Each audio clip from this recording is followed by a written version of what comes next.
بسم اللہ الرحمن الرحیم۔ حدیث نمبر 372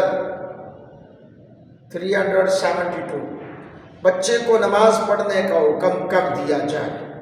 بڑی معروف حدیث ہے، اور اس حدیث کو حضرت عبد الملک بن ربیع اپنے والد کے حوالے سے اپنے دادا کا یہ بیان نقل کرتے ہیں۔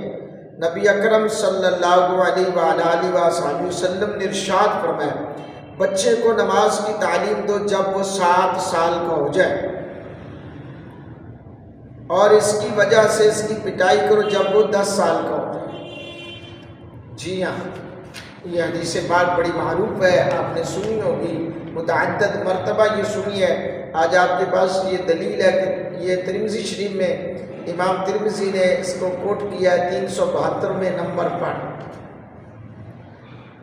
اس بارے میں حضرت عبداللہ بن عمر سے بھی یہ منقول ہے، اور امام ترمذی نے اس حدیث کو صحیح روایت قرار دیا ہے۔ تمام ائمہ کرام، فقہاء کرام کا اس بات پر اتفاق ہے، نابالغ بچے پر نماز فرض نہیں۔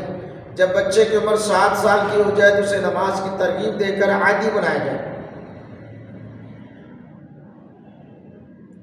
اور اس کا بستر الگ کر دیا جائے۔ بچے کی عمر جب 10 سال کی ہو جائے تو اسے مار کر نماز پڑھائی جائے۔ علاوہ ازیں لڑکی کے بلوغ کی علامات یہ ہیں: احتلام کا ہونا، حیض آ جانا، حاملہ ہو جانا، زیر ناف یا بغلوں میں بال اگانا۔ لڑکے کے بلوغ کی علامات یہ ہیں: احتلام ہونا، حاملہ کر دینا، زیر ناف یا بغلوں کے بال اگانا۔ ان علامات میں سے کوئی نہ پائی جائے تو امام اعظم ابو حنیفہ رحمۃ اللہ تعالی علیہ کے نزدیک 17 سال عمر ہونے پر بچہ بالغ ہو جائے گا۔ ائمہ ثلاثہ کے نزدیک 15 سال کی عمر میں بچہ بالغ ہو جاتا ہے۔ ائمہ ثلاثہ کے موقف پر فتویٰ ہے، بعض فقہا کا خیال ہے کہ لڑکی 9 سال سے قبل اور لڑکا 12 سال سے قبل بھی بالغ نہیں ہو سکتا۔ اللہ اکبر۔ بعض علماء کا کہنا ہے کہ قصاب کے بچے جلدی بالغ ہو جاتے ہیں۔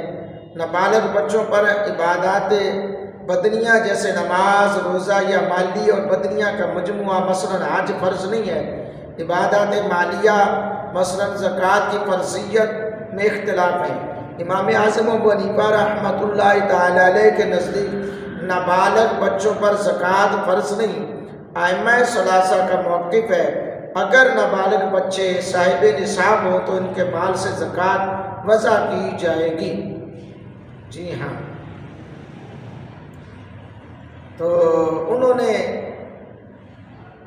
اسی باب کے مضمون کو بیان کیا اور دلیل دی کہ حضور علیہ السلام نے ارشاد فرمایا، بچے کی عمر 7 سال ہو جانے پر اسے نماز کی ترغیب دو، 10 سال عمر ہونے پر اسے مار کر نماز پڑھاؤ۔ جو بچے نماز کے عادی نہ انہیں قضا نماز پڑھائیں تاکہ انہیں قضا نمازوں کے پڑھنے کا بھی طریقہ معلوم ہو جائے۔